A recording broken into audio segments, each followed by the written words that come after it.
Greetings, my golden friends. Today we have another episode from Spain, and today we're going to talk about two best positions, asanas for your body, and then some philosophy.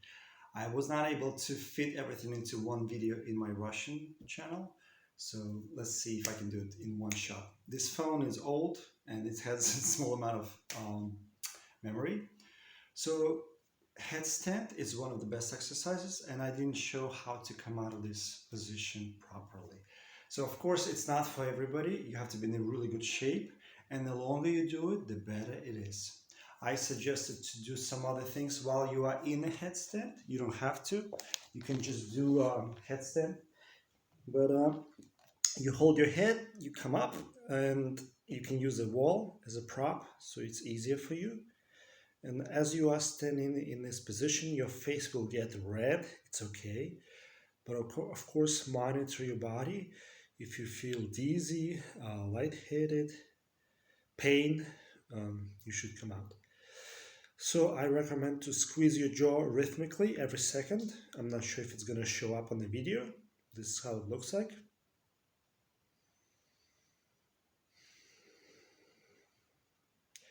And breathe deeply.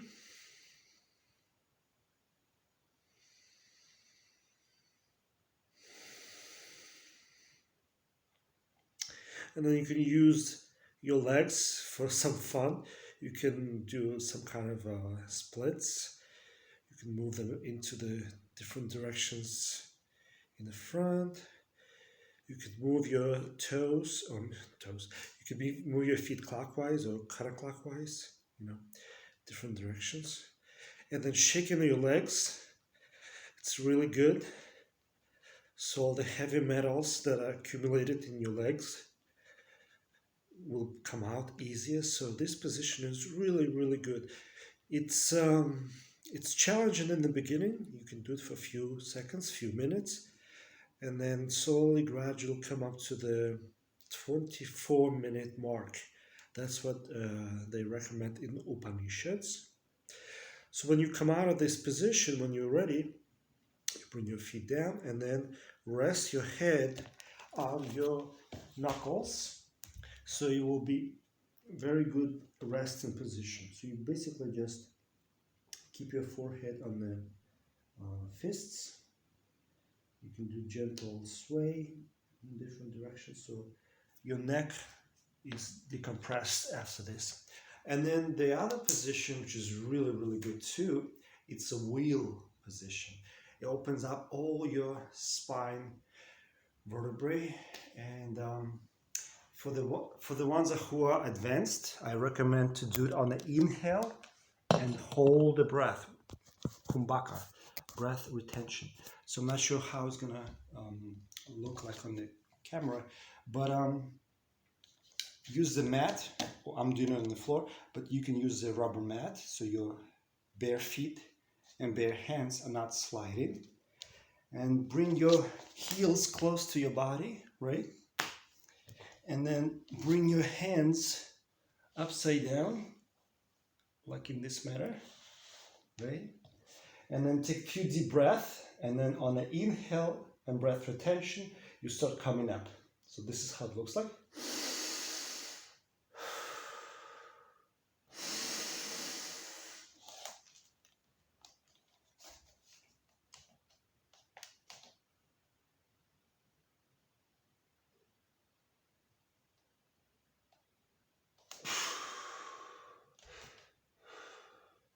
And also in this position, you can play around a little bit, move your body in different directions. So it gets easier as you progress. And 1 minute, 2 minutes, or 3 minutes in this position is really good for your spine.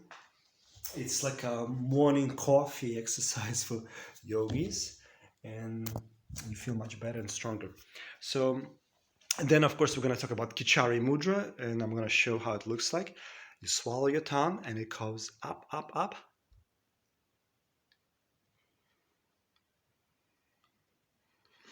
Okay, it's not that difficult. In the beginning, you're going to have to push your tongue with the finger, and then you will connect to that gland Basically, it's located as your tongue goes up the nose, inside, not inside the nose, in the, in front of the nose. There's it's like a blade. I call it a blade. And then, as soon as the blade is over, on the front of the face, you will arrive to that spot. It's really, really good to connect and hold it as long as you can. And if you remember the phrase, those who talk do not know, those who know do not talk, more than likely it's about the Skichari mudra. So let's see how much we can squeeze information. I have some stuff on my list. By the way, thank you for the donation. I got interesting donation with a sign motivation. So yes, thank you for motivating me to motivate you guys. um, yeah, everything is a cause and effect. If you've been practicing this Kichari Mudra, congratulations. You might be already seeing some small effects.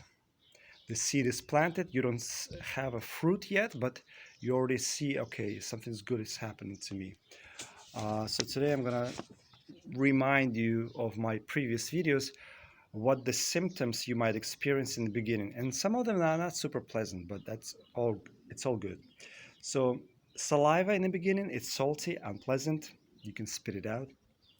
And then later on, it gets sweeter and sweeter and sweeter, better and better. Then you might experience the pain in the toe, in the finger. That's okay. I remember I was reading how the body dies. The person dies first in the right big toe, and then the rest of the body that slowly starts decaying. So it's interesting. I do remember feeling this strong pain in my right big toe years ago. So yeah, just enjoy, observe it. You can diary your different effects that you have now. Sometimes you feel body jolts, just like when they resuscitate bodies with heart failure. Like when people have heart failure, it stops. They use electricity on the chest to jumpstart the body. So you will have some of that, but very minor, very small jolts. It's okay. I also remember I lost cravings for certain foods, for example, chocolate, which is good. I'm very neutral to it now. It's gentle pain in the brain you might experience, or in the cheek, or in the heart. Not strong. It's okay. Just pay attention. No need to take the pills. I think I didn't take any pills. The body starts smelling better. You will have much stronger water thirst. And sometimes you don't know why, you just start breathing deeply. Don't be panicking. Your body needs oxygen. It will start involuntarily breathing super deeply. Okay. And then vibration Om, that's when you start getting later in stages. You activate your brain more when you start vibrating Om. It's also another trick, a secret. I'm not telling you all the secrets yet. And yes, it's not easy to become fully enlightened. Like you've probably been reading some of the scriptures, enlightenment is the goal of life, and it's not easy. It's like it's walking on the blade. And in Bhagavad Gita, Krishna was telling Arjuna the whole story about God teaching him, teaching him, teaching him. And if you read some other stories, what happened after the battle, of course, the good guys won the battle. Arjuna won the war, even if it was a minority. And the next day they were going to celebrate, and Arjuna is asking Krishna, listen, you was telling me something about God yesterday. Can you remind me? And Krishna was like, oh, forget about it. So the idea of this story, after story, that the knowledge of God is so subtle and is so hard to contain that it slips down your fingers. It's like water runs everywhere. And it's very difficult to keep it. So in Bhagavad Gita, they actually Krishna says that it's very difficult to become enlightened in a physical body. Your spirit, your soul is eternal, but the body can be eternal. Mm, it can reach immortality to a certain degree, but of course, it's all a totally different level. But as you can see around, most people are not eternal, they die. So the soul is eternal. But even in the spiritual world, there are different levels for this different kinds of spirits. They all stand on different levels. And just as the same thing going on here, all the shenanigans and lies and deception, pretty much the same going on, I think, in the spiritual world. So, yeah, you see the slow decay all around us. This world is material, it's temporary, and most people are slowly accumulating desires and slowly decaying with those desires, but they're not losing the desires. They keep on reincarnating, and reincarnating with more and more different desires. So it kills you slowly, softly, the amount of desires. So it's like drugs, you take them, you feel good, and then you come down. So reach for the highest. The highest is God. God is within you. So someone commented on my videos that I don't tell everything about the Kachari Mudra and I don't tell all the secrets about the highest. It is true. Yeah, it's I don't want to spoil the game for you, and I don't think I would want it to be spoiled for me either, because when you practice this, it's game over. I mean, you won the game. So um, if you want to finish it, you have enough of information on my channel to finish the game. But yeah, I don't tell everything, of course. But if you practice it long enough, you'll know there are the keys and what door holes you have to put those keys in, and you will figure out the remaining secrets. Okay. But most people, they would want to play again, again, rewind, reincarnate, do it again. Yeah. So I don't want to spoil the game for most people. Uh, the next point I have, it's my personal dream, which is interesting. It's a dream within a dream, right? Because God is dreaming all of us, and we can dream our egotistical, separate dreams from God. Like God does not notice our dreams, right? All right. So in my dream years ago, I'm in a cave of the mountain, but it's a cave without entrance or exit. It has water, it's dark, and there are many people just levitating in a lotus position above water. And it's not many of us, it's like 9 people in this room. And somebody asked me, like, where you got enlightened? And I said, Earth. And they looked at me with this like angry look of disbelief, like it's impossible. And I just glide back. I remember in the dream it was so cool. I'm just gliding all the way back. Like I didn't say anything. I just kind of went to the back of the crowd and I woke up. So in that dream it was telling me, I guess, that it's very, very difficult to become enlightened on Earth. It's just so many games to play. I mean, it's impossible to get bored or tired. Hmm. And each one of us carries a bag of desires. Like a Santa Claus carries this red bag of toys. We carry the bag of desires from one life to another one, to another one, to another one, until we're like, wait a minute, I have to calm down and relax and become enlightened and rest in peace. Yeah. My next point is there are many different knowledges, higher knowledges, lower knowledges, knowledge of instruments, how to play music, knowledge of gardening, knowledge of a violin, how to play violin or do the violence, different kinds of knowledge. Knowledge of bankers, how to make money or rob the bank, different kinds of knowledge. Sometimes both can be the same. Banker and the thief can be the same person, right? Doctor or killer, somebody's helping and saving life, somebody's killing. But most people don't have all the knowledges at the same time. You have to kind of learn it, right? So the highest knowledge is the knowledge of God. So I recommend to all of us to get to the highest, and then you are free, you are golden.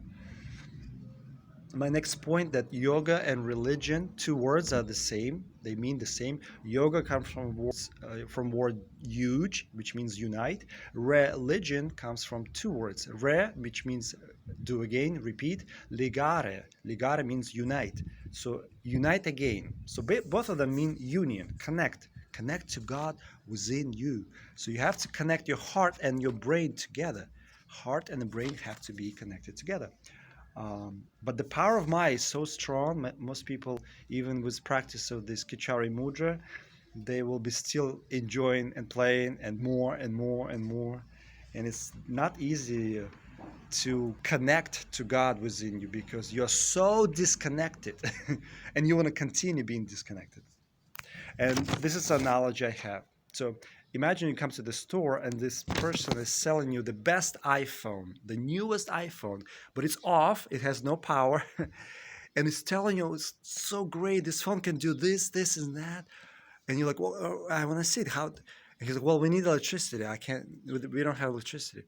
So without electricity, this beautiful unit doesn't work. You understand? Same thing with you. Your heart needs electricity. If your heart doesn't get electricity, you don't work properly. You know, you might have the best body, but it's decaying because there's no enough power. It's not enough energy. So I hope this video inspires you. I hope you are practicing some of this Kishari Mudra. Push it with a finger first, and then it will go by itself eventually. What else? Yeah, it will change some of you, not everybody, but usually it makes you happy, naturally happy, and makes you gradually change your lifestyle and just enjoy, you know. Yeah, just enjoy life.